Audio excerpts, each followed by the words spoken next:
Vamos a empezar. Ya estoy grabando.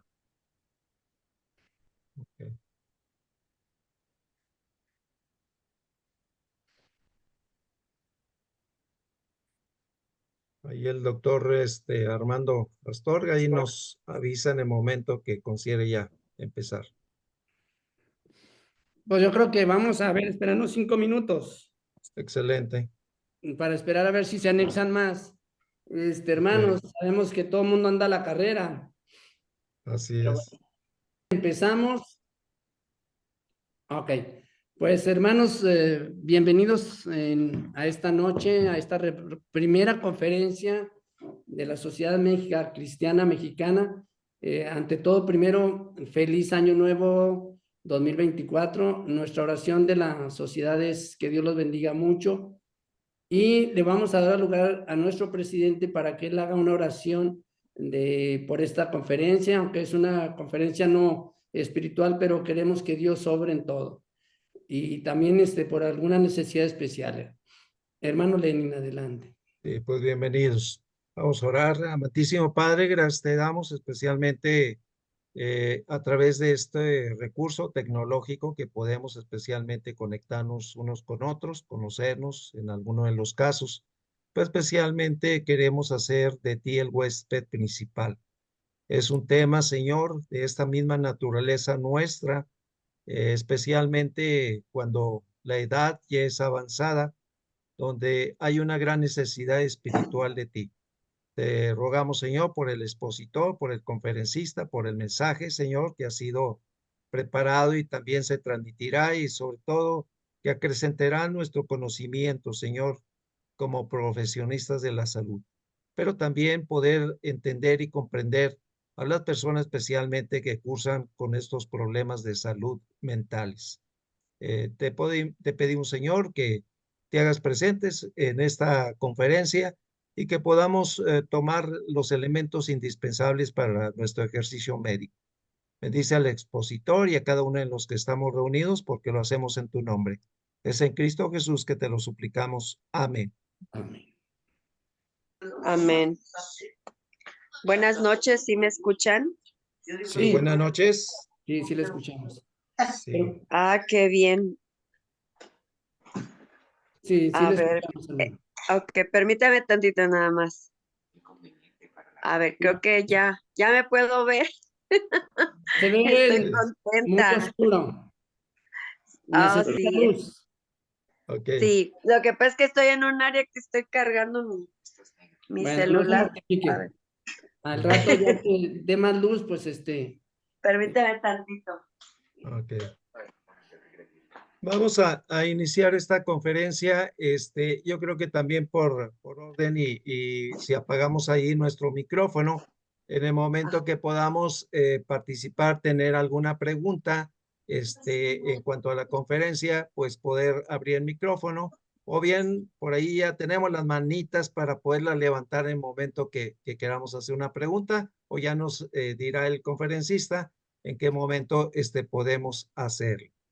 Ok. antes de empezar, quisiera dar una breve reseña del currículum de nuestro hermano Daniel de la Cruz Lenin. Él es especialista en medicina interna, siendo su entrenamiento en la unidad médica de alta especialidad número 25 aquí en la ciudad de Monterrey.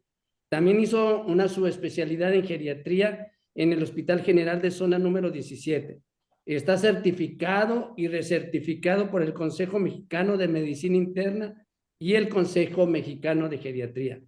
Es miembro del Colegio Mexicano de Medicina Interna y del Colegio Mexicano de Medicina Geriátrica. Expresidente del Colegio de Medicina Interna, filial en Saltillo, Coahuila. Actualmente trabaja en Centro Hospitalario La Concepción, en la Clínica Bethesda, en la Casa de Reposo de Adulto Mayor, Las Viñas y Hospital General de Zona número 1 en la ciudad de Saltillo, Coahuila. Como vemos, pues es muy trabajador el hermano, como todos ustedes, y estamos contentos que él esté dedicando este tiempo para compartirnos esta charla, esta plática. Nomás recordar, muy importante lo que acaba de mencionar nuestro hermano Lenin, mantener nuestro micrófono apagado durante la conferencia para evitar distracciones o que no se escuche bien la conferencia de nuestro hermano Daniel. Doctor Daniel, bienvenido y gracias. Es toda suya la plática. Bienvenido. Hola, buenas noches. Un gusto poder estar aquí con ustedes acompañándolos. Yo no soy muy bueno en esto de la tecnología, entonces me van a tener un poquito de paciencia con esto. Mis hijos ahora con lo del COVID pues le saben más a este sistema de Zoom que yo. Y ahorita me ayudan para compartir lo que es pantalla. Creo que el hermano David Uresti es el que nos está aquí asesorando para eso. A ver.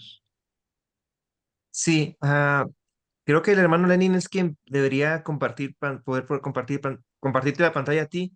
Hermano Lenin, ¿puede seleccionar en participantes al doctor Daniel? Donde dice los 3 puntitos Ok. y permita que comparta pantalla. Es que no me aparece a mí la opción.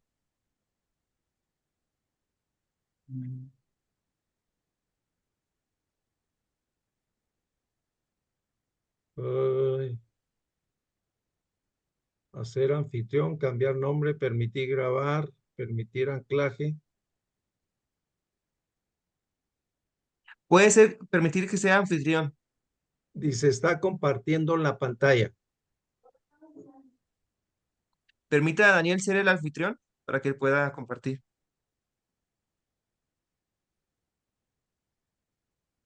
Ahí, A ver. ¿Y ya. yo qué tengo que hacer? Ahora, Daniel, abajo, Ajá. donde dice compartir pantalla o share screen, Share ahí, screen. ajá, Ok. ahí puedes tú compartir ya. Si tienes audio en tu Ahí está ya. presentación, puedes habilitar el audio también. Ahí Ok. está ya. Vemos aquí. Y ya. Ahora sí, ¿están viendo la pantalla? Sí, Sí, Ok, déjame quitar aquí, que me estorba tantito. Y me escucho bien, ¿verdad? Supongo. muy bien. correcto. Ok. Bueno, pues vamos a empezar.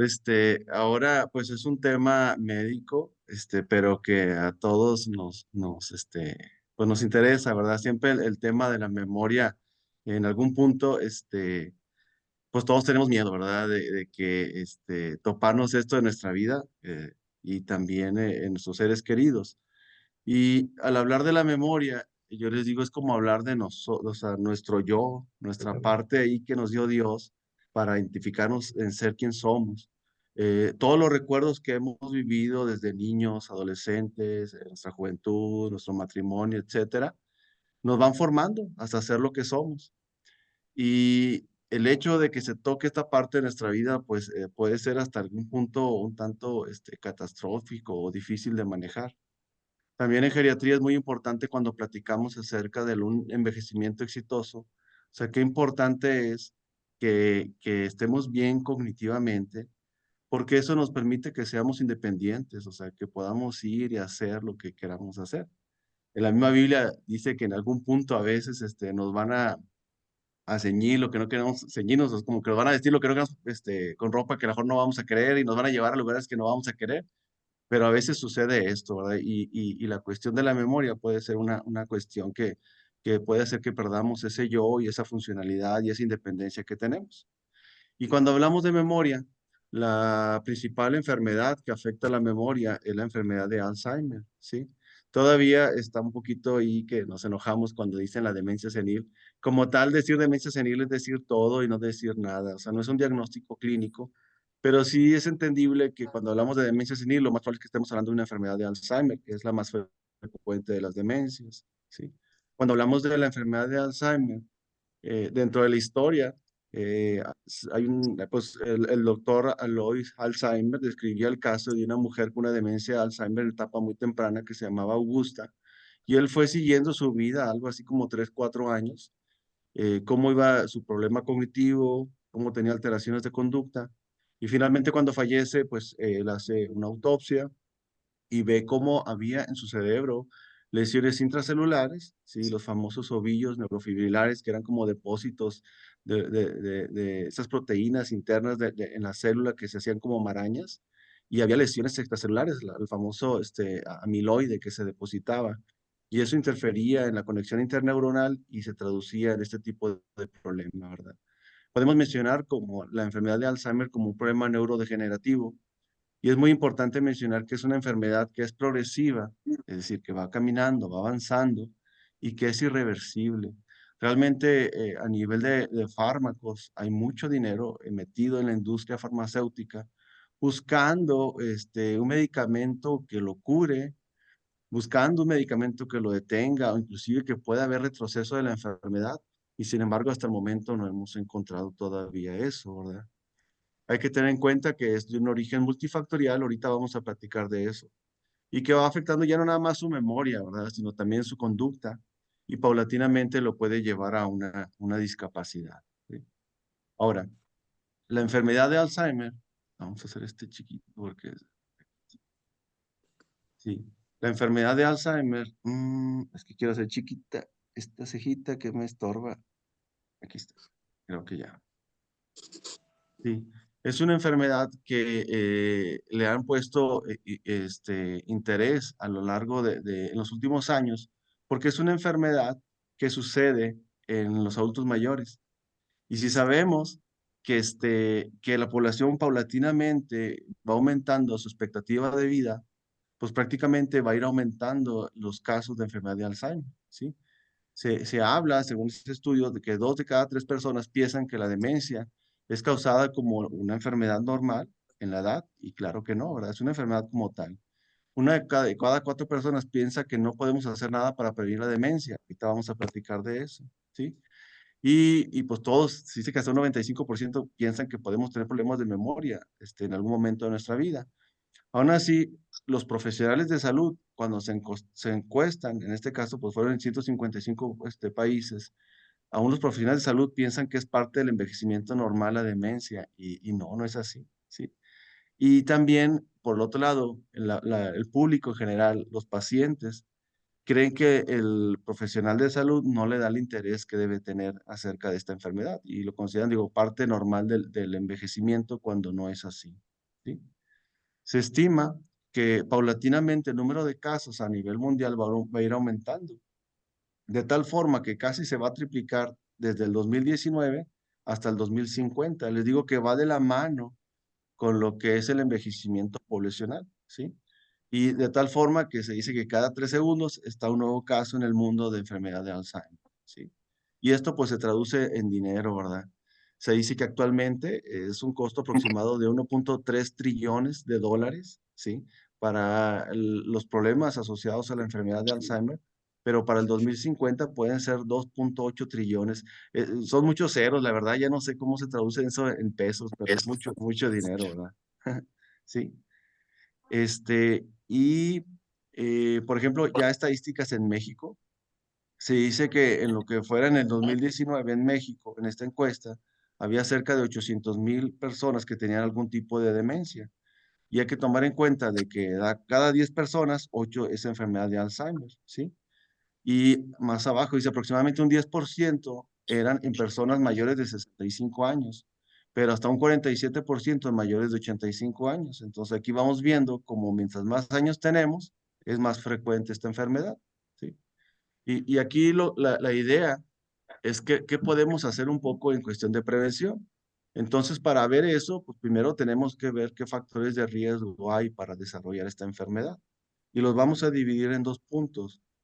Uno son factores de riesgo que son modificables y hay factores de riesgo que son modificables. ¿Por qué es importante esto? Porque hay cosas que nosotros podemos modular y tratar de evitar este tipo de problemas, ¿verdad? Ahora, dentro de los factores de riesgo no modificables, en términos generales vamos a hablar de 2 factores de riesgo. El primero va a ser la genética, ¿sí? Hay muchos genes envueltos en esta enfermedad, ¿sí? Eh, pues es importante mencionar que la enfermedad de Alzheimer podemos dividirla como en etapas, o un Alzheimer temprano, que es algo muy, muy raro, ¿verdad? Es menos del 2% de la población va a tener esta enfermedad antes de los 60 años. Y lógicamente este tipo de problemas tiene más asociación genética, ¿sí? Que lo puede llevar tanto el padre o la madre. Y se asocian, si lo vemos por aquí, lo voy a señalar con el cursor, más a genes, por ejemplo, de la presinilina 1, presinilina 2, péptido precursor amiloide, y esto es en más que todo en problemas de Alzheimer familiar. Por ejemplo, en estos se pueden encontrar en el cromosoma 21.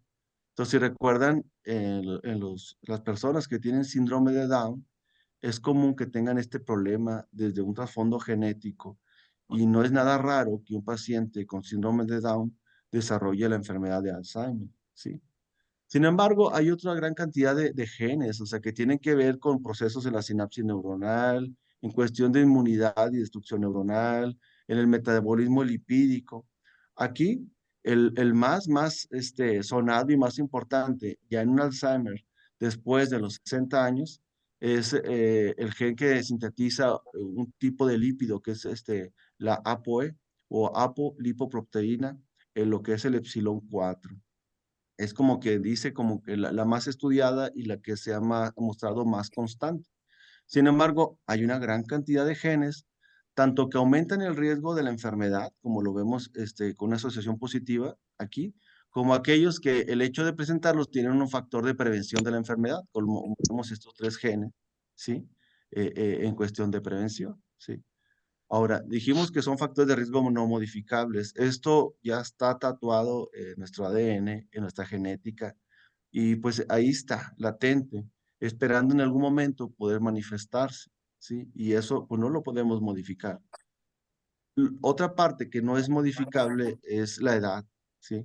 La edad, yo les digo que así nos pintemos las canas y nos pongamos botox en las arrugas y nos operemos para vernos más jóvenes, pues seguimos teniendo la misma edad, o sea, el acta de nacimiento no se va a modificar y seguimos teniendo los mismos años.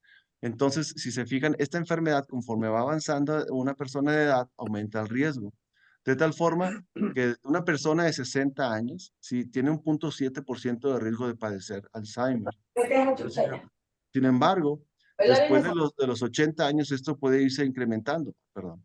Esto puede irse incrementando, ¿sí? Aquí menciona 9%, pero hay estudios que dicen que hasta casi más del 50%, ¿sí? Bueno, ahora, este estudio salió en el 2020 y hizo mucho ruido. Es un estudio que salió en una revista que casi todos conocemos, que es el Lancet. Y este estudio menciona cómo la enfermedad de Alzheimer pudiese prevenirse hasta en un 40%.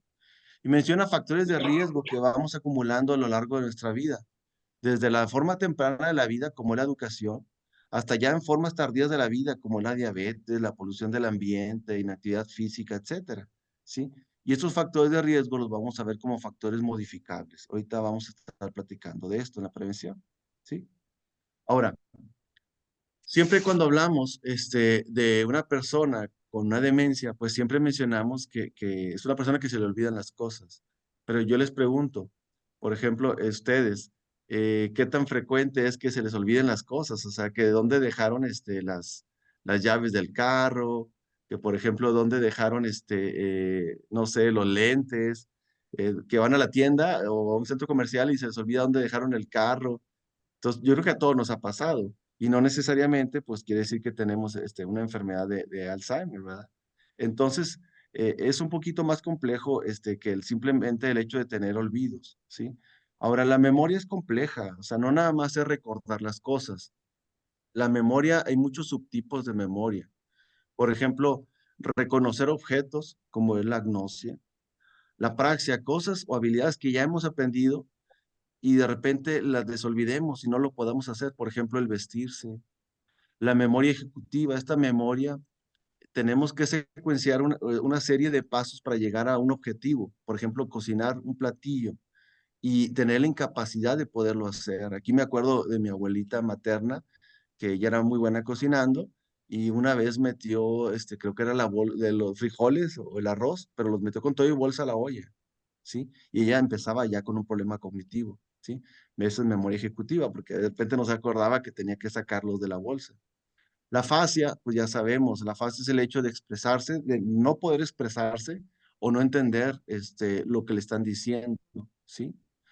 Y lo subrayé aquí en rojo, lo que es la memoria episódica.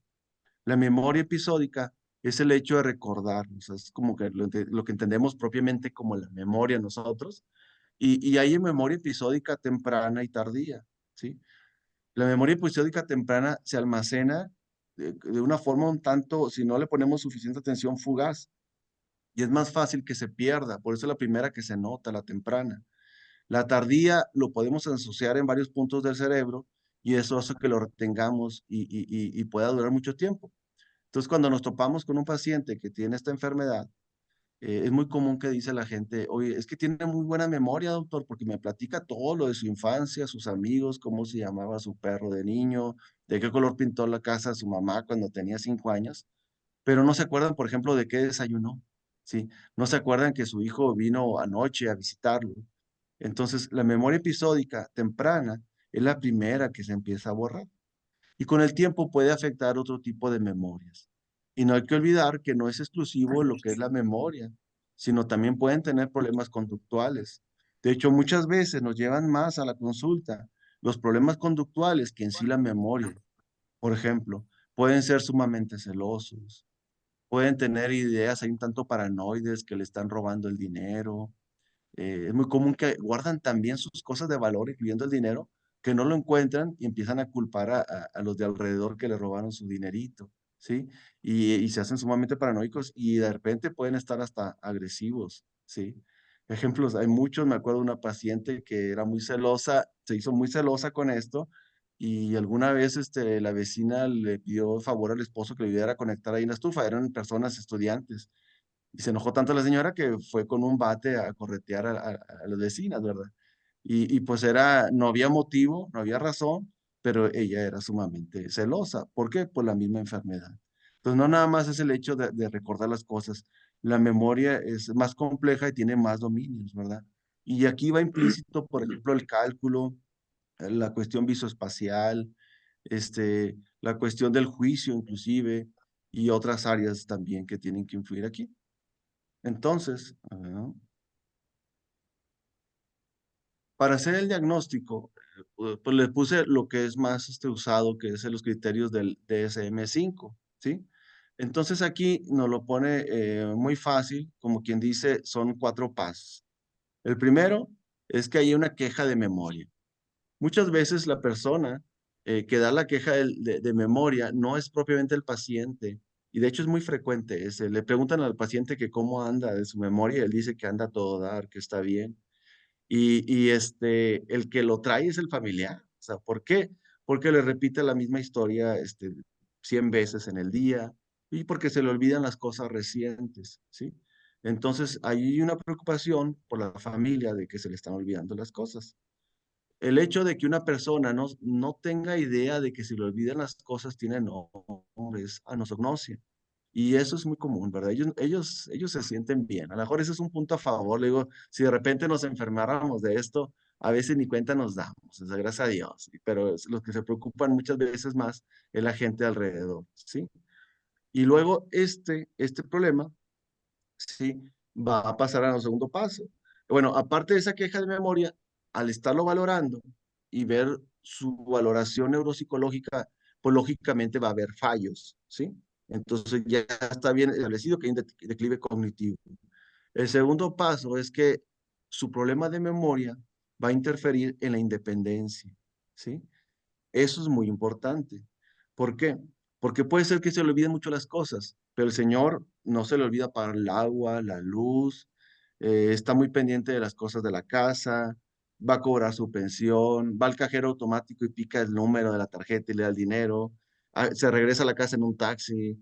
Entonces, si la persona es totalmente independiente, ¿sí? No lo podemos llamar una demencia, ¿sí? Puede a lo mejor tener olvidos benignos, puede tener algo que es un estado predemencial, que se llama deterioro cognitivo leve, que a veces no progresa a una demencia, pero no es una demencia. Así como paréntesis, de hecho, el mismo DSM-5 no menciona la palabra como demencia, sino menciona más bien como un deterioro neurocognitivo o cognoscitivo, también está bien dicho, mayor. Entonces, pero ya todo lo entendemos como las demencias, ¿verdad? Entonces ya sabemos que hay una queja de memoria, que ya hicimos algo objetivo para ubicarla, sabemos que está interfiriendo en su funcionalidad y después buscar que no sucedan por alguna otra situación. Por ejemplo, en el contexto de delirium, acuérdense que el adulto mayor, por ejemplo, que está hospitalizado, que tiene infección en la urinaria, que trae algún otro tipo de problema, pues puede estar desubicado en ese momento. Entonces no es un momento para andar haciendo el diagnóstico de una demencia, hay que esperar que pase su problema agudo. Antes a este tipo de problemas le decían trastorno orgánico cerebral, pues ahora le conocemos como delirium. Y hay que esperar que pase esto para poder revalorarlo. Aunque todo paciente con delirium indirectamente habla de que su reserva de memoria ha disminuido, que no es la de antes, ¿sí? Y tampoco que haya algún otro tipo de trastorno mental. Aquí es importante mencionar, por ejemplo, la depresión. Cuando una persona está muy deprimida, tiene un severo trastorno a veces en la atención. Entonces, toda esa información nueva que llega, yo le digo, así como entra, por un lado, sale por el otro y no lo almacena porque no está atento de la enfermedad. Él está en sus cosas, ¿verdad? Está en su tristeza, en su melancolía, en sus problemas y no le pone atención a lo que sucede alrededor, ¿sí?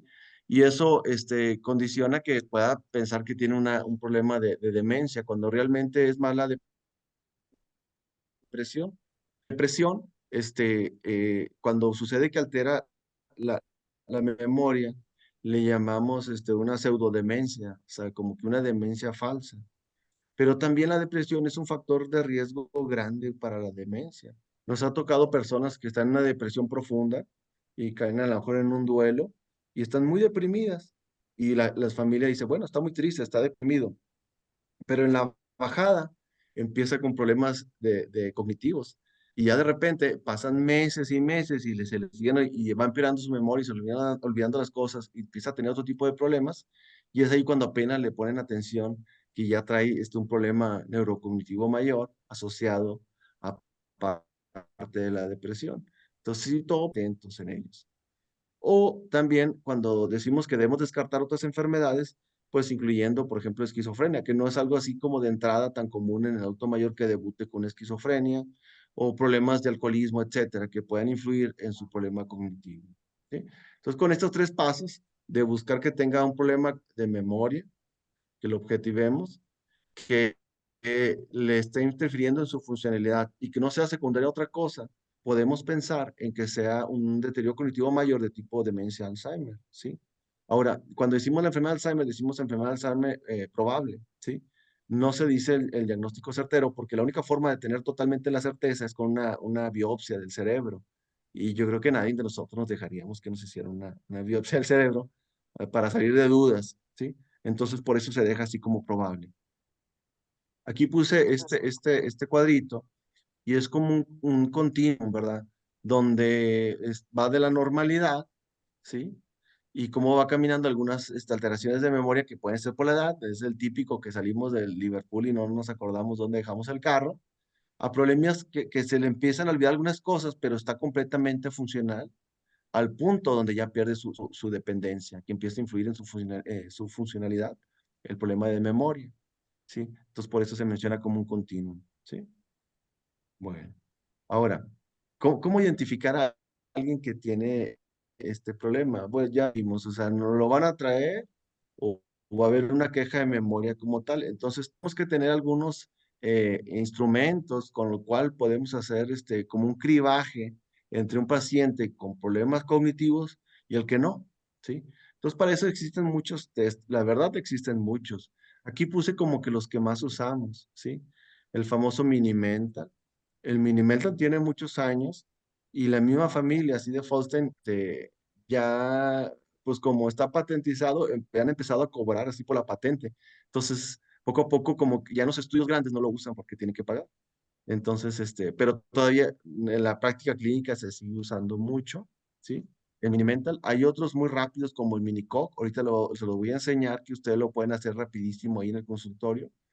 Hay otros muy padres como el MoCA, que no nada más es cuestión así de la cognición, sino mete otras cosas como orientación, visoespacial, valoración ejecutivo, etcétera.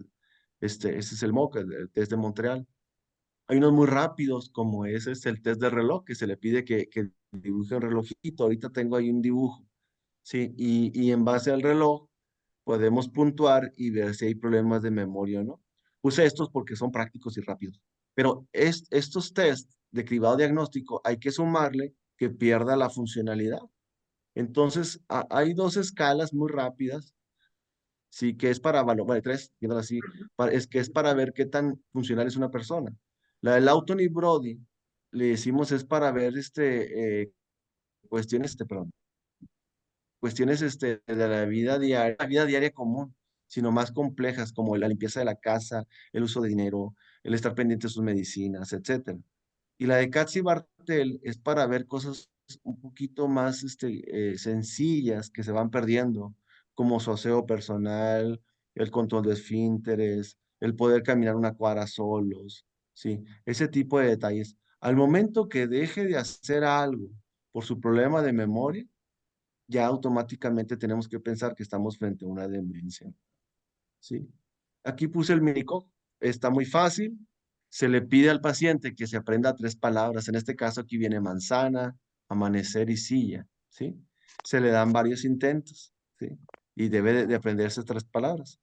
Después de aprendérselas, les pones a hacer un dibujo. Conforme le vas pidiendo que el dibujo es el famoso reloj, que haga un reloj redondo, que ponga todos sus números en el orden que debe tener y que ponga que son las 11:10 o las 11:10 es generalmente el número que ponemos para que esté más o menos abierto las manecillas, ¿sí? Y después del reloj le volvemos a preguntar las primeras tres palabras que tenía que aprenderse, ¿sí? Entonces cada palabrita va a tener un punto y vamos sumando. Se dice que si es un posible trastorno cognitivo cuando de 2 para abajo es posible que tenga un problema cognitivo, o sea que no logró juntar todas las palabras o no hizo bien el reloj, ¿sí? Y ya de 3 para arriba es difícil que tenga un problema cognitivo. Esto no, lo podemos hacer rapidísimo, yo creo que en menos de 5 minutos, ¿sí? Este es un test de reloj, fíjense. Este es en base a lo que es el Mini-Mental. Y el Mini-Mental tiene un puntaje total arriba de 30 puntos. De 24 para abajo, se supone que es el punto de corte para establecer que el paciente ya tiene un problema cognitivo ahí importante. Aunque también el mini mental se puede ajustar de acuerdo a la edad y a la educación del paciente. Porque hay pacientes que pueden tener puntajes muy altos en el mini mental porque a lo mejor han estudiado mucho, leen mucho y son personas sumamente inteligentes y nos pueden engañar en algunos de estos estudios. Entonces, al gerente, a la persona las personas que fueron muy inteligentes, como el doctor Astorga, un cardiólogo, pues le tenemos que pedir 30 de 30, ¿verdad? Que salga muy, muy bien para que andemos bien, ¿sí? Y ya menos de 13, pues lógicamente, pues ya son puntos. De hecho, menos de 10 se considera como un problema ya muy avanzado. Y vean cómo al principio, pues coloca muy bien sus números, o las 11:10 perfectamente las manecillas. En el puntaje, con un punto menos, cómo empieza a ser un poco desorganizado en poner los números. Siempre el círculo lo hicieron bien en este ejemplo, pero no siempre es así. Muchas veces se empieza a hacer algo irregular, ¿sí?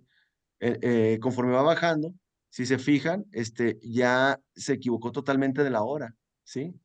Y se le olvidó ponerla, por ejemplo, le habíamos dicho que era las 11:10 y él puso las 11 y el 10 en lugar de poner en el 2 que son los 10 minutos.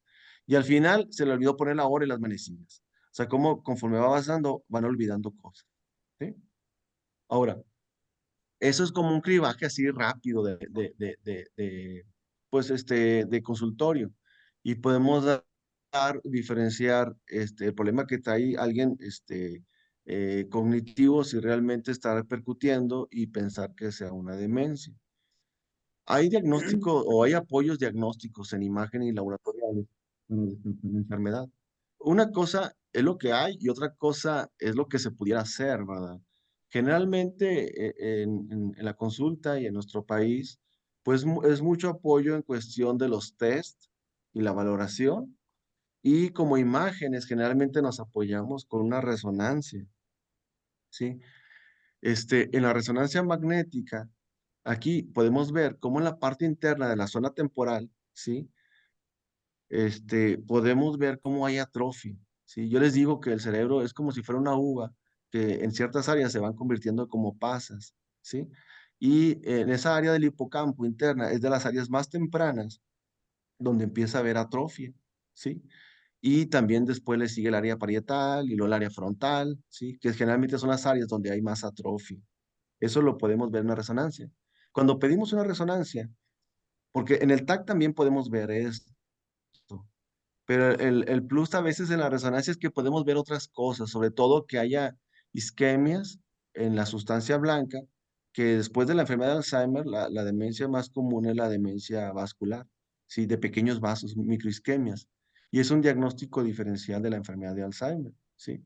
Y muchas veces esto se nos puede pasar en un ataque, pero a veces si no tenemos acceso a un ataque, a una resonancia, pues por lo menos pedir un.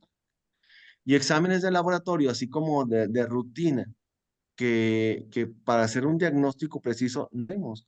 Generalmente pedimos un chequeo general y sobre todo buscando factores de riesgo que se asocian a la enfermedad de Alzheimer y tratando de descartar otros diagnósticos, ¿sí? Por ejemplo, sabemos que el hipotiroidismo puede simular una demencia y que es reversible, ¿sí?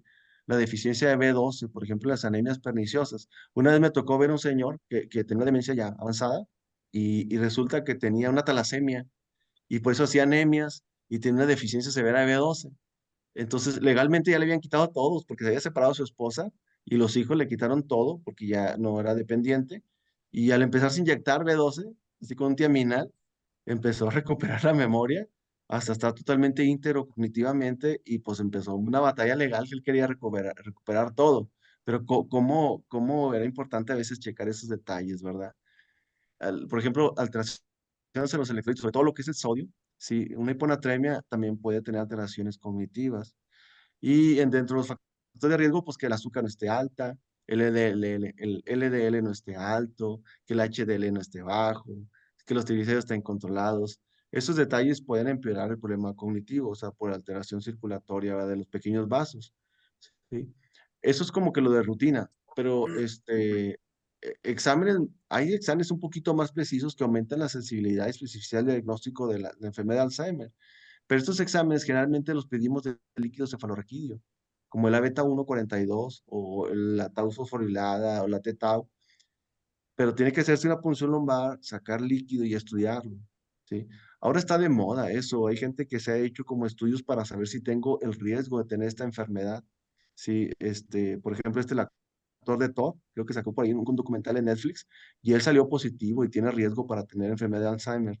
Pero yo digo, ¿de qué sirve saber que tengo mucho ese riesgo si no puedo hacer nada en cuestión de algún medicamento o algo? Entonces voy a vivir con ese estigma lo que me queda de vida y a lo mejor ni voy a disfrutar mis años de vida. Entonces a veces digo, pues no me gustaría así como para ver si tengo el riesgo. Pero si hay a veces la oportunidad en algunos centros, incluyendo en Monterrey, sí hay lugares donde pueden hacer este tipo de estudios. Generalmente lo hacen más para propósitos, para los protocolos diagnósticos con los medicamentos. Y sucede algo parecido con lo que es el PET amiloide. Sí, es un tipo de tomografía específica donde inyectan medicamento que se fija en lo que es las placas amiloides y esto se hace mucho más evidente, estas placas amiloides, que la gente que no lo tiene y eso se traduce en que es una alta posibilidad de la enfermedad. ¿Sí? Entonces son herramientas que existen para hacer el diagnóstico. Ahora, lo que nos atañe, lo que sí podemos hacer, porque aquí me habían puesto que era diagnóstico, prevención. Y aquí en este aquí en esta diapositiva puse ahí dos, tres artículos que hablan de lo que es los factores de riesgo vascular, ¿sí? Y en cuestión del daño de los pequeños vasos, ¿sí? Cerebrales, la hipoperfusión cerebral, cómo se asocia a la larga a más depósito de beta amiloide, ¿sí? Y más daño neuronal. Entonces, paulatinamente, ha cobrado importancia como un gran factor de riesgo a la demencia de Alzheimer, los factores de riesgo vascular. Entonces, si ponemos, por ejemplo, ay, perdón, si nos ponemos a analizar, por ejemplo, un paciente para que tenga el factor de riesgo de tener una embolia, pues sabemos que si el tabaquismo, el sedentarismo, sabemos que el colesterol alto, sabemos que el azúcar alta, o sea, todos esos factores de riesgo que vemos en ellos también son factores de riesgo para tener una enfermedad de tipo Alzheimer. Y detrás de esa, acuérdense que la segunda demencia más común es la demencia vascular. Y entre las dos están arriba del 80% de todas las demencias. Entonces, casi los mismos factores de riesgo que existen para los problemas cardiovasculares son para tener un problema de demencia, ¿verdad? Entonces, es importante o acordar importancia ese detalle, ¿verdad? De lo vascular. Y aquí es un desglose de lo que son los factores de riesgo y lo que tenemos que trabajar por etapas de la vida, ¿sí? Se ha visto que las personas que tienen un bajo nivel educativo, o sea que mientras menos estudien, aumenta más el riesgo de tener una enfermedad de Alzheimer ya en la vejez, ¿sí? Entonces, pues es importante siempre estar activos y siempre leer, y desde etapas tempranas, es importante estar activos. Hay gente que a lo mejor estudió hasta segundo, tercero de primaria, pero toda la vida ha leído mucho, y ha ocupado algún puesto que le exige mucho cognitivamente y a tenerse que poner a estudiar y aprender.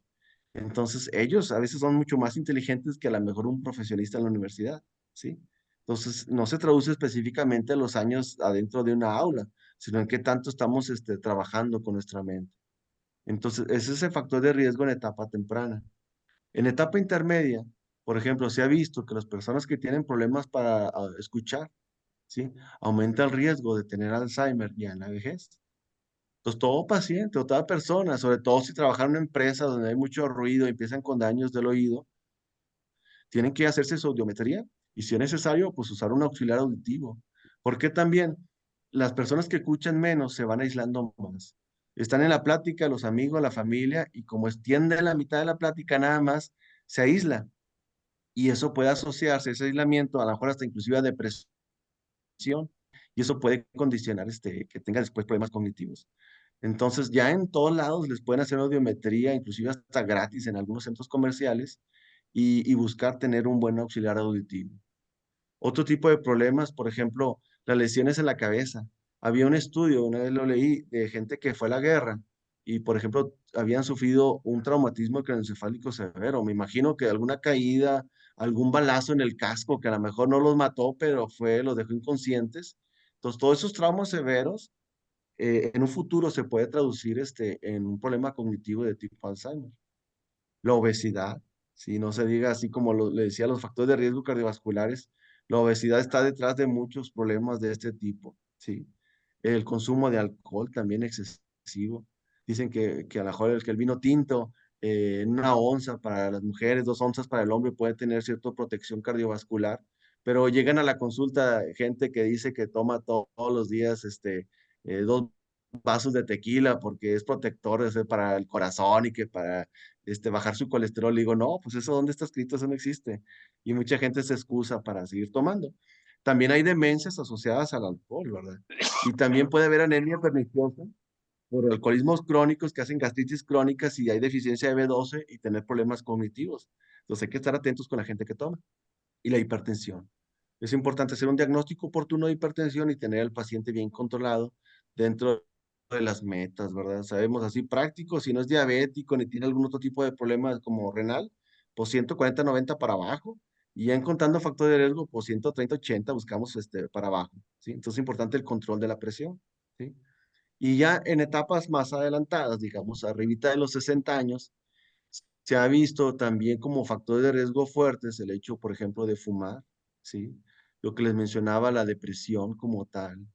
Muchas veces ese aislamiento o esa pérdida de funcionalidad por algunas cuestiones, por ejemplo, que tienen problemas de las rodillas, ya no pueden salir, gente que se aísla y se deprime, o la pérdida de un ser querido, o que se acaban de jubilar y ya no saben qué hacer con su vida, y se deprimen, entonces es un factor de riesgo. El poco contacto social. La gente aislada tiene más problemas tanto de depresión como problemas de Alzheimer. Entonces hay que convivir, mínimo así como nosotros ahorita en Zoom, convivir, platicar. Y les digo, vayan a la iglesia, platiquen con las demás personas en la iglesia.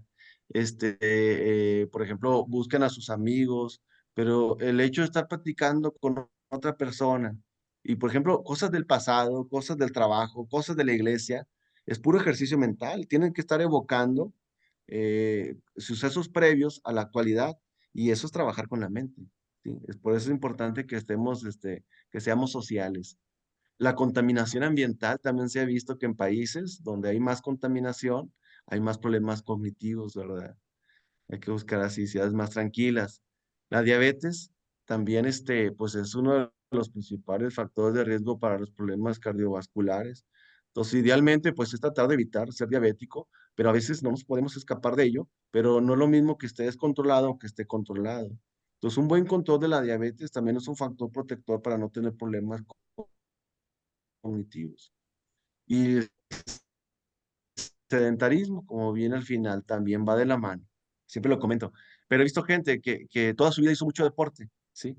Y llega a,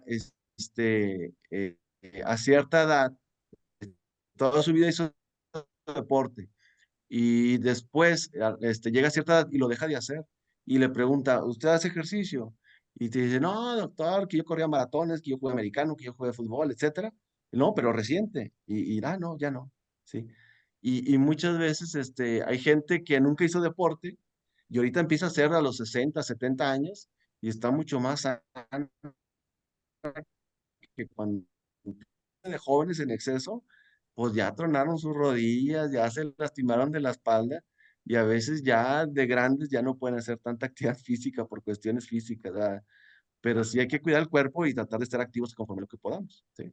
Ahora, aquí también, ya no nada más, aquí es poner atención a las cuestiones de prevención en el paciente. Cuando tenemos un paciente con una enfermedad de Alzheimer, muchas veces ya en etapas donde ya empiezan inclusive no nada más con los problemas de memoria, sino también que empiezan con problemas conductuales, es sumamente desgastante cuidar. ¿Sí? Imagínense tener ahí a nuestro papá que es violento, imagínense que de repente, lo digo así con respeto, pero a veces se quitan la ropa cuando están ahí los nietos. A veces simplemente están con esas ideas paranoicas y que sienten celos de su esposa que tiene 85 años, que ya no tiene ni un diente, que, que ya está muy viejita y el señor siente muchos celos de un vecino de 20 años. Entonces, eso es bien desgastante, ¿verdad? Y, y no nada más es el desgaste emocional, también el desgaste físico, de estar ayudando a vestirlo, de estar, a que vaya al baño, a que se bañe, etcétera. Y finalmente, esta persona, pues, se hace cuenta que está prisionera dentro de su casa.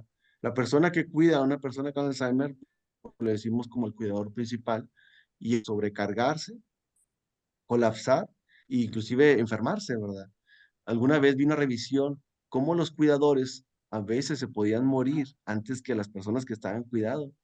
Entonces, ¿cuántas veces hemos visto de que por tener tanta atención a su enfermo, dejan de checarse su azúcar, su presión, o sus detecciones oportunas de cáncer y pum, se enferman y pum, se van antes que el paciente, ¿sí? Entonces es bien importante ponerle atención a la persona que está acompañando a un paciente con demencia, porque él quizá también está muy dolido, está muy cansado, está muy desgastado y está a punto de colapsar, ¿verdad? Entonces el hecho que ustedes les pongan tantita atención, que vean si está algo deprimido, que platiquen con ellos, que oren con ellos, nosotros como cristianos, la verdad, encuentran mucho alivio y un poquito de desahogo ahí en el consultorio, ¿sí? Y buscar la forma de apoyarlo. Bueno, hasta aquí ya no hablé mucho de cuestión del tratamiento, a lo mejor luego platicamos del tratamiento, pero realmente no hay los medicamentos que hay son medicamentos que detienen y hacen que avance un poco más lenta la enfermedad. Hay los inhibidores de la NMDA, que es la memantina, o los que inhiben la acetilcolinesterasa. Ambos aumentan los niveles de acetilcolina y lo único que hacen es eso, que hacen que avance un poco más lento la enfermedad. Ahora han salido medicamentos biológicos que van así contra el beta amiloide, ¿sí? Hay 3 en el mercado en Estados Unidos autorizados, pero este medicamento, por ejemplo, puede limpiar en el beta amiloide totalmente de amiloide del cerebro, pero no se traduce en que el paciente esté mejor cognitivamente. Se están usando en etapas muy tempranas, como ver si pueden prevenir, pero son medicamentos de 60,000 pesos mensuales más o menos, que tienen que ir a centros de infusiones y en algunos pacientes se ha asociado a edema o sangrados del cerebro, entonces también no son totalmente inocuos. Entonces todavía hay mucho camino en cuestión de fármacos. Por eso la importancia de la prevención, ¿verdad? Dice el Salmo 71:9, dice, no me rechaces cuando llegue viejo, no me abandones cuando me falten las fuerzas. Entonces yo creo que si hay alguien fiel en nuestras vidas es Dios, ¿verdad? En cualquier momento de nuestra vida Él siempre va a estar ahí y nos va a cobijar, ¿sí? Entonces, gracias por su atención y pues no sé si tengan alguna duda, alguna pregunta. Igual ya me pueden Daniel, quitar. pues primero quiero felicitarte por tu excelente plática, muy ilustrativa, lo necesario para que todos podamos entenderlo, seamos o no seamos médicos. Y pues te felicito, gracias por la plática, gracias por tu apoyo. Una pregunta, cuando ya se, por ejemplo, como este actor, el actor de Thor, que a los 40 años se le ocurrió mandarse a hacer el examen y le encuentran que el gen ApoE es positivo, ¿hay algún estudio que diga cuánto tiempo más, qué posibilidades tienen que en un tiempo se le empiece a desarrollar la demencia? No, no, aquí simplemente va a vivir con ese estigma y pues tiene que estar ahí. Lo conveniente es que al mínimo queja de memoria se esté vigilando y atendiendo, y quizás se puede complementar como estudios como el PET amiloide, ¿sí? Para ver si va progresando, pero muchas veces aquí lo que vemos no se traduce en sus fallas cognitivas, ¿sí? Por ejemplo, hemos visto pacientes con mucha atrofia y que su problema de memoria es muy leve, o problemas de memoria que se le olvida todo al paciente y trae más problemas y no hay tanta atrofia. Entonces, es mucho lo clínico que hay que estarlo vigilando, ¿sí? Los medicamentos para la demencia no sirven para un deterioro cognitivo leve. O sea, estados predemenciales no les sirve darles memantina, donepezilo, ribastigmina, galantamina, no sirve. Tiene ya que tener problemas de demencia, es decir, que sus problemas de olvidos más la pérdida de funcionalidad, y ahí mientras más temprano lo agarremos es cuando es más útil el medicamento para tratar que sea más lento la pérdida de la enfermedad. Pero sí, no, así es seguirlo. O sea, va a tener que estarse vigilando ante la mínima queja, estar ahí pendiente. Y como tú explicabas en tu plática, control de factores de riesgo, ¿verdad? Muy importante. Sí. Y con usted como cardiólogo, pues hace cuenta que es lo mismo. Le digo, muchos de los factores de riesgo para un infarto son los mismos factores de riesgo para una demencia. Y Ahora, como dice el dicho, a lo mejor ojos que no ven, corazón que no siente, pues ¿para qué te dicen, lo va. haces si no quieres vivir con la angustia? Sí, no, pero sí, Hermanos, pues ¿alguien más que quiera hacerle una pregunta aquí al doctor Daniel? Bueno, sí, tengo abierto ahí el micrófono, ¿sí se sí. escucha? Sí. Bueno, quisiera nada más, bueno, excelente plática, doctor. ¿Hay algún estudio donde indique alguna proporción donde exista alguna diferencia sustantiva, por ejemplo, entre pacientes del área urbana contra pacientes del área urbana contra pacientes del área rural? Se me toca de primera instancia el tipo de alimentación. Se me ocurre también otros factores como una atención adecuada desde el punto de vista médico, ¿verdad? Pero no sé si haya estudios encaminados en este sentido. Y el otro es también con respecto a la situación económica de los pacientes, ¿verdad? No sé si tanto ricos como pobres padezcan la demencia o realmente hay alguna diferencia ahí. Pues sí, sí hay en cuestión de las áreas urbanas y rurales, y técnicamente le van peor a las áreas rurales. Y yo creo que mucho es cuestión que hacen diagnósticos más tardíos, y los mismos factores de riesgo como la hipertensión o diabetes están mucho menos controlados que en las áreas urbanas. A pesar de que a lo mejor hay más estrés y más depresión en el área urbana, la polución ambiental, la contaminación ambiental es más en el área urbana. O sea, sí hay un poquito más de factores de riesgo, pero yo creo que si estuvieran más atendidos médicamente en el área rural, quizás estuvieran al revés, ¿verdad? Esa gráfica. Sí. Y la segunda pregunta, ¿cuál era? Era, De la situación económica. la parte económica. Pues sí, influye mucho, por ejemplo, el acceso a los medicamentos, ¿sí? Por ejemplo, uno de los medicamentos que usamos en las etapas tempranas y de entrada son los inhibidores de la acetilcolinesterasa. Y ahí entra el donepezilo, ribastigmina y galantamina.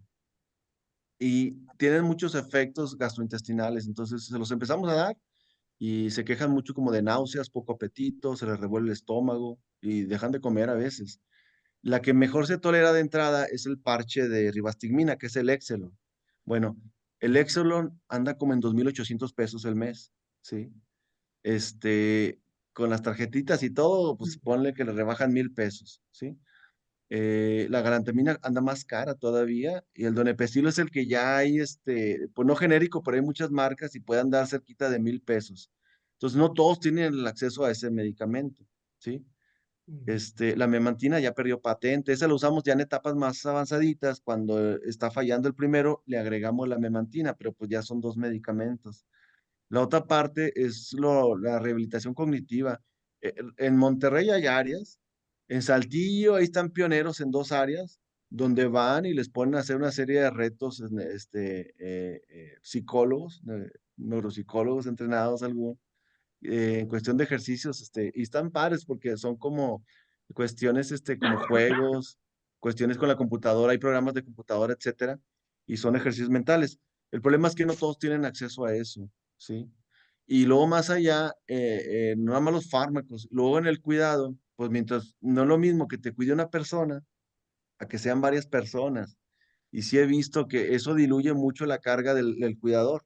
Cuando una persona es solamente el cuidador, la sobrecarga del cuidador en algún punto hace de que tengan muchos conflictos con el paciente y empieza un maltrato aunque no quiera. Por ejemplo, empieza a haber más apatía, dicen por cada cosa te estás quejando y empieza a haber más problemas entre ellos, aunque lo quiera mucho, de repente sin querer, se pueden estar lastimando los dos. Entonces, mientras más personas interfieran en el cuidado del paciente con una demencia, mientras más avanzada está, pues más cuidados como que las cosas van más tranquilas para todos. Y a veces, pues, no todos, por ejemplo, tenemos la oportunidad de cuidar a un ser querido o pagar para que alguien esté algunas horas con él. Entonces, la parte económica creo que también influye. Aunque lo he visto gente de dinero que están solos, o sea, porque sus hijos, le dio todos los hijos y los hijos se le fueron y que uno está en Alemania y el otro España, en Estados Unidos y están aquí solos. Y hay gente que muy humilde, pero que tuvo 15 hijos, entonces pues tiene dos por día y la cuidan súper bien. Y digo, ay, pues esta persona es más rica que las otras ahorita porque Así vale es. oro el cuidado que tiene de sus hijos, ¿verdad? Ajá. Pero pues no es una garantía también. Daniel, doctor, Sí. ¿Qué onda? ¿Qué cuan- pasa? para prevenir el Alzheimer, sé que aprender una habilidad nueva ayuda a que no llegue eso, ¿no? Ujú. Como aprender un nuevo idioma o un instrumento musical.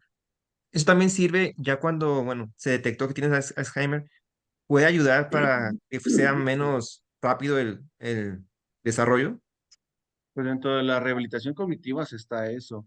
Y pues uno trabaja, lógicamente en algún punto va avanzando la enfermedad, pero sí, sí ayuda para tratar de hacerla más lenta. Sí, y que no pierda habilidades desde tan sencillo como controlar esfínteres o comer, buscarle cosas que pueda hacer. Entonces eso le sirve. Por ejemplo, la reminiscencia se refiere también a recordarles cosas del pasado y afianzarlos más para que esas cosas del pasado que duren más tiempo en su mente. ¿Sí? Por ejemplo, yo les digo que agarrar el álbum de fotos y decirles quién está en la foto, en qué momento se tomó la foto, en qué año, cositas así, y ese ejercicio así mental, platicar con su amigo de la secundaria, de la prepa, empiezan a hablar de los maestros, y empiezan a hablar de los compañeros, sus apodos y eso es ejercicio mental también. Pero todo lo que sea es bueno, incluyendo actividades manuales, un otro idioma. Me ha topado un paciente que era francés y acabó aquí en Saltillo, pero vivió como 15 años en China. Entonces, chispas, me veía bien difícil porque me hablaba en francés, y ya casi no hablaba español, y ahí estoy medio entendiéndole y medio comunicando. Me entendía el todo, pero me contestaba en francés. Dije, ay, pues bueno, por lo menos francés y no en chino, es más difícil. Pero como hay memorias que las conservan así más fuertes que otras, incluyendo el idioma. La música, por ejemplo, aquí estuvo lo que era la suegra de Colosio, y la señora tocaba el piano, pero tenía una demencia avanzada, hablaba muy poquito, no conocía a nadie, pero la ponías frente a un piano, tocaba, o sea, precioso. Me ha tocado también, la esposa de un pastor, ya la señora falleció como de 85 años, la hermana, y a lo mejor no te decía ni una palabra, pero tú le decías, Jehová es mi pastor, y empezaba a recitarte el Salmo 23 de todo el capítulo, te lo recitaba. Entonces, son cositas que tú buscas en ellos para preservarlas, que los mantengas siempre. Gracias. Ujú. Doctor Daniel, Sí, a ver.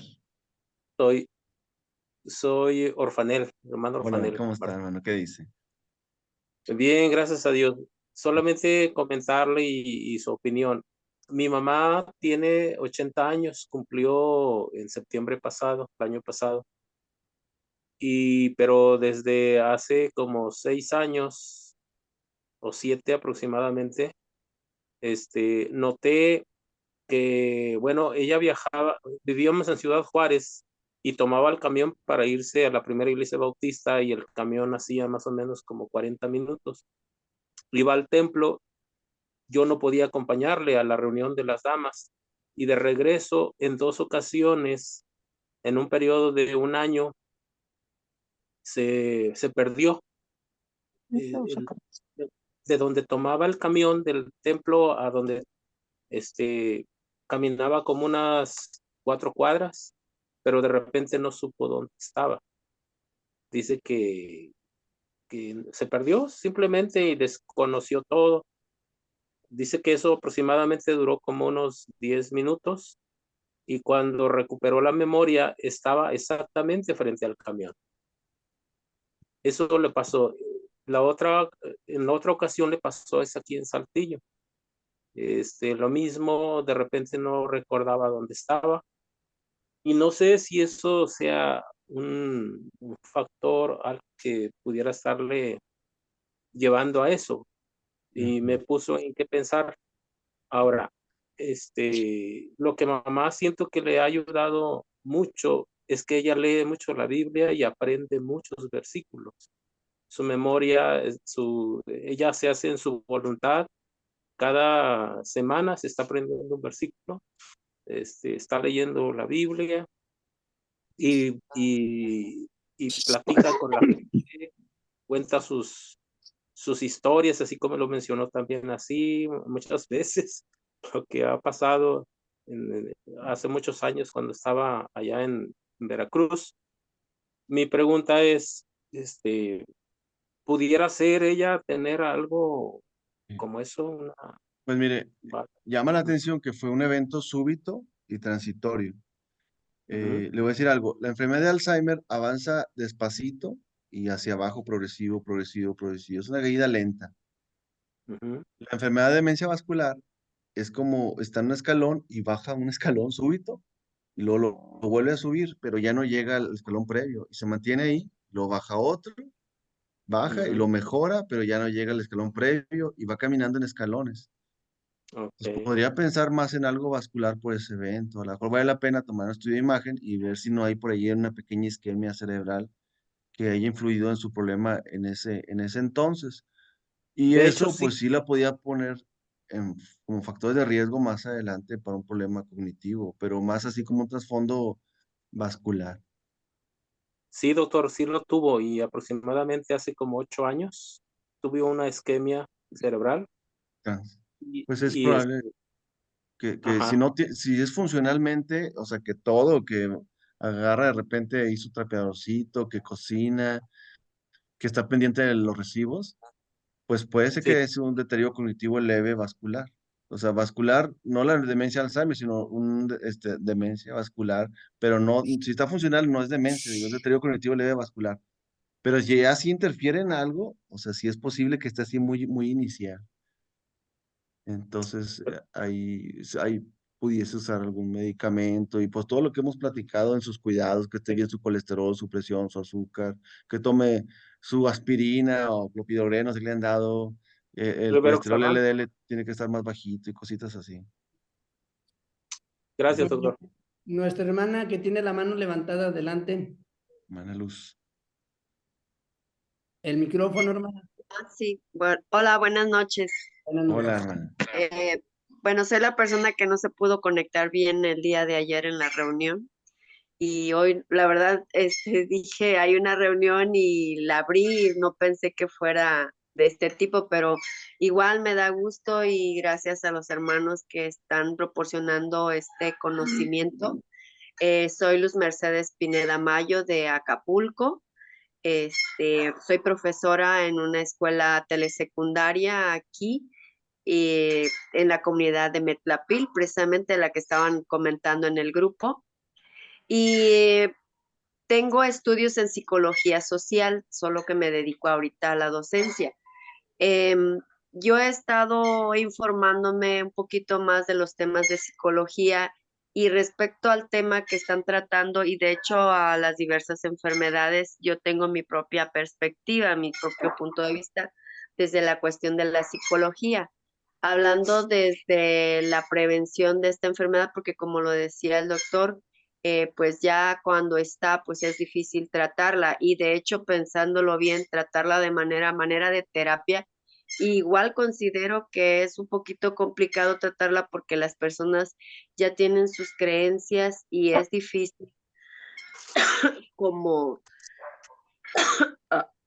perdonando un poquito enfermita de la garganta, como que es un poquito complicado rescatarlas en cuestión de que reflexionen acerca de abandonar algunos temas de la vida, renunciar a algunos temas de la vida. Pero de acuerdo a lo poco que yo conozco en la cuestión de biodescodificación, tema de psicología humanista, eh, el origen emocional del Alzheimer tiene que ver un poquito con el deseo de eventos traumáticos. He estado escuchando detalles así de la exposición del doctor y efectivamente mencionaba ahí que había ciertos, que podía haber eventos traumáticos o fuertes que marcaran la vida de una persona y es cuando como que la mente se va adaptando o haciendo a que yo quiero olvidar y así también estaba escuchando yo sobre las diferentes enfermedades que pueden tener que ver con el Alzheimer, en este caso como las cuestiones de cardíacas, las cuestiones de triglicéridos, sí, creo que sí, no, espero no estarme desviando, ¿verdad? Bien, va bien. Todas esas cuestiones, esas enfermedades tienen que ver con la cuestión de la aceptación de nuestra persona, de la aceptación de las circunstancias que hay en nuestro entorno. Entonces, si estas enfermedades contribuyen también a esta situación del Alzheimer, o sea, todo tiene que ver con una cuestión emocional.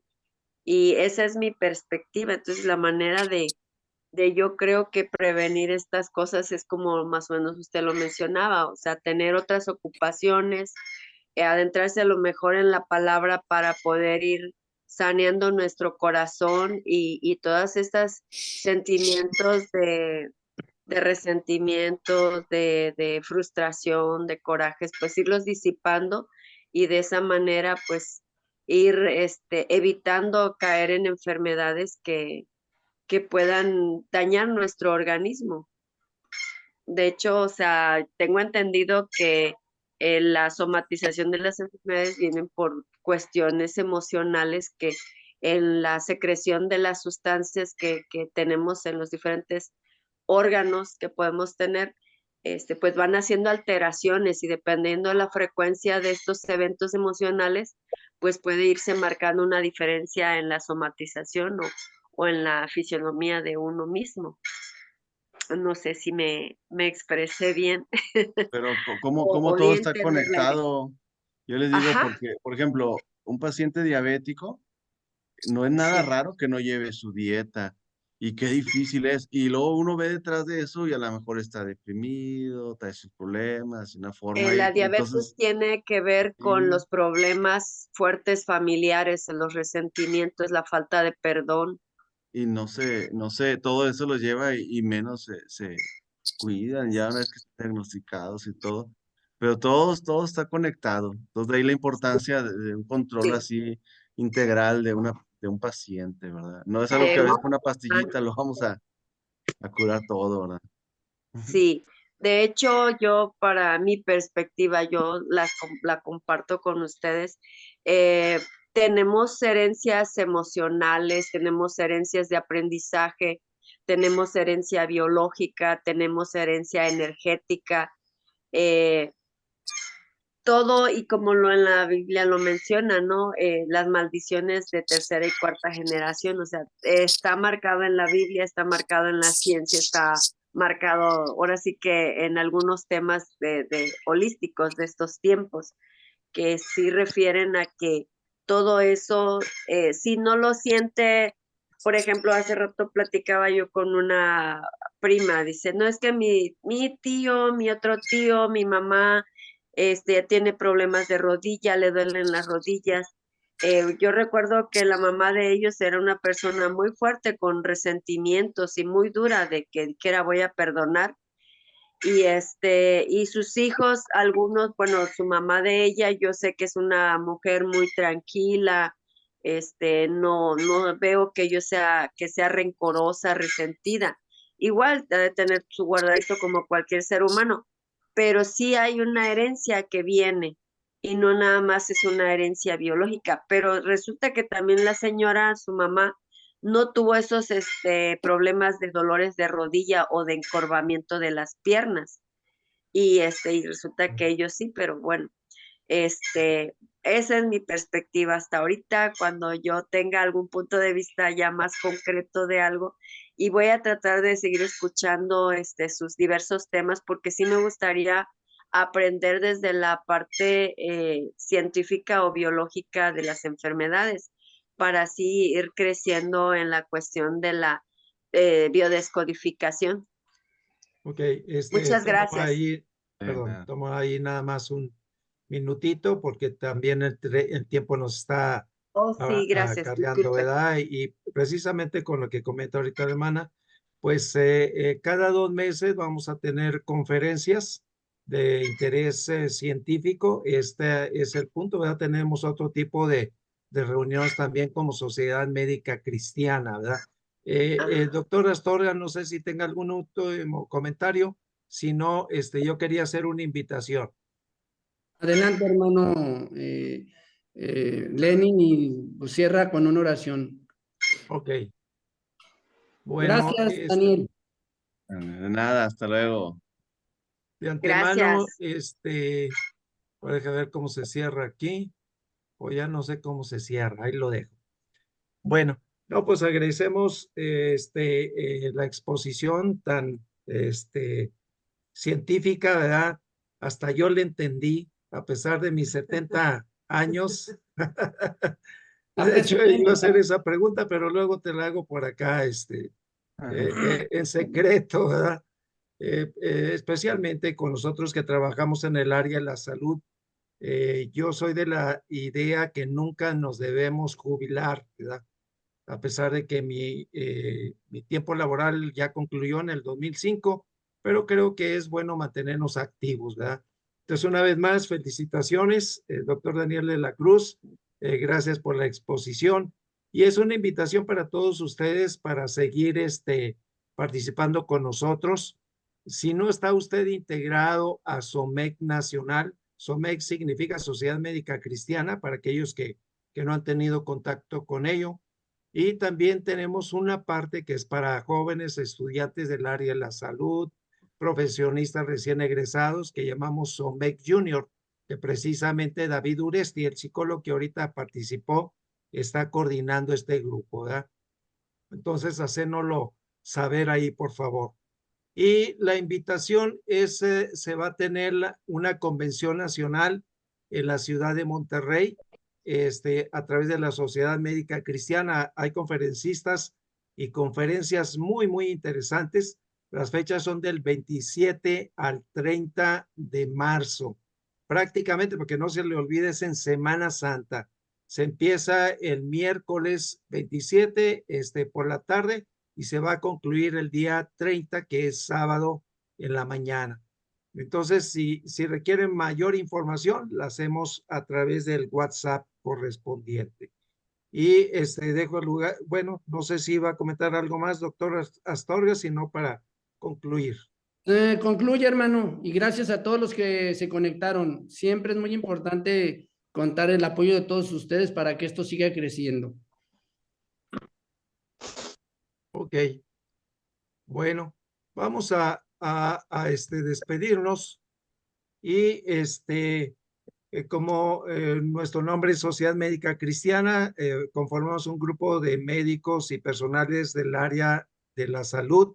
Entonces, por eso también una de las cosas más importantes que consideramos, pues es orar. Lo hicimos al principio y lo vamos a concluir. Permítame hacer esta oración.